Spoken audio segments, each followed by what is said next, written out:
Well, welcome all. A couple of weeks ago my dash cam started to play up.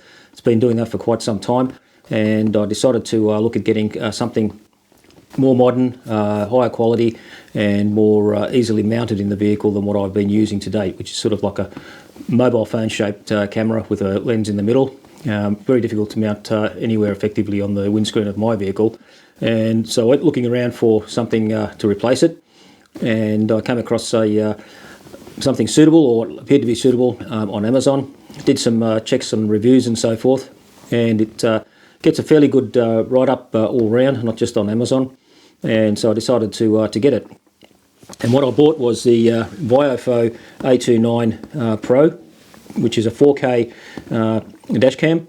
Very nice little compact unit, easy to operate menus, way simpler actually to manage than the old one that I had with buttons on the sides, which were often difficult to get to. With this, everything's at the front with this relatively small screen, but that doesn't really matter once it's set up. It's not a problem. There is an app that you can use that actually will show a bigger image if you want to do that, and can control the dash cam from the mobile phone, but I don't tend to do that.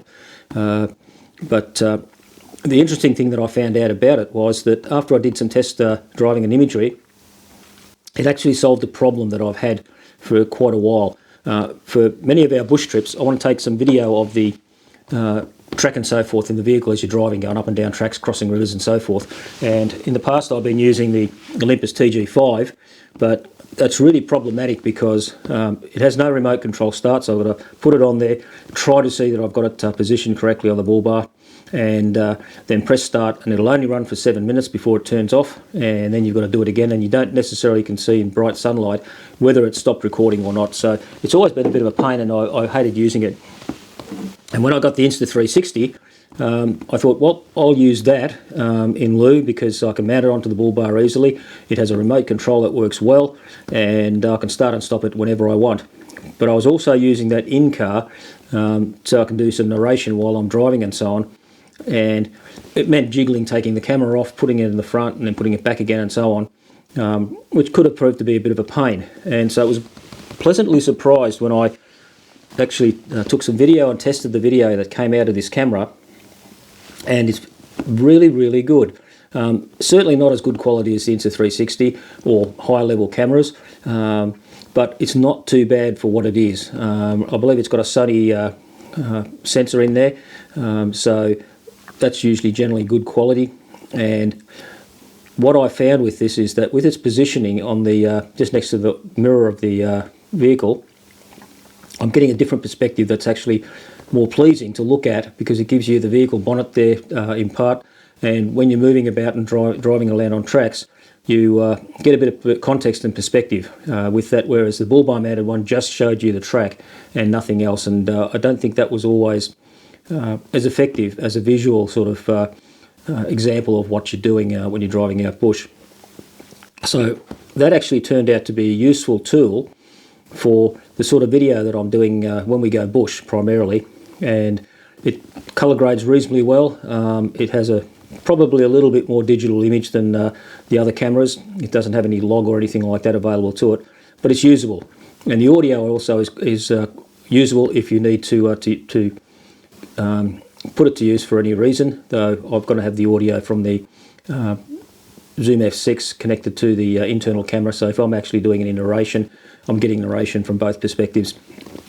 But that aside, this has been a bit of a pleasant surprise that it's got duality of use, not just as a dash cam, but also as a video camera for recording some of our trips.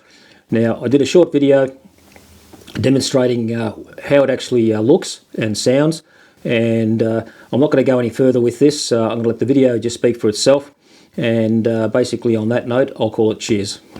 Okay, this is just a brief example of the sort of footage that you can get with the Viofo dash cam. I'm in my sort of regular stomping ground. It's not really what I'd call four-wheel driving, but gives a bit of a insight into the type of terrain where I'll be really using this dash cam as additional footage on our trips that we do. So it gives a different perspective than what I would normally get with camera on the bull bar. And the good thing about it is that it is recording continuously, so I don't have to worry about turning a camera on and off, or placing it on the bull bar and then putting it back inside the car. It's just there and it's just constantly recording. So that part of it I think is really good, and being able to get 4K is also a bonus. And while the audio isn't fantastic, it's certainly better than the Insta360, surprisingly, given that the microphone is actually pointing towards the left side, to the passenger side of the vehicle, because the microphone and the camera has really been targeted at European and US markets, so it doesn't cater for the Australian or say Japanese or wherever they drive with the steering wheel on the right hand side of the vehicle.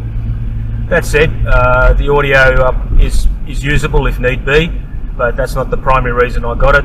It's the image that I'm after, and the flexibility and versatility that an onboard dash camera can provide. And now with the quality that is available, it's actually not a bad thing to be able to have in car and use on all our trips, and add to the footage that one day we'll hopefully be able to do again. So this is just it, and hopefully it is informative for users.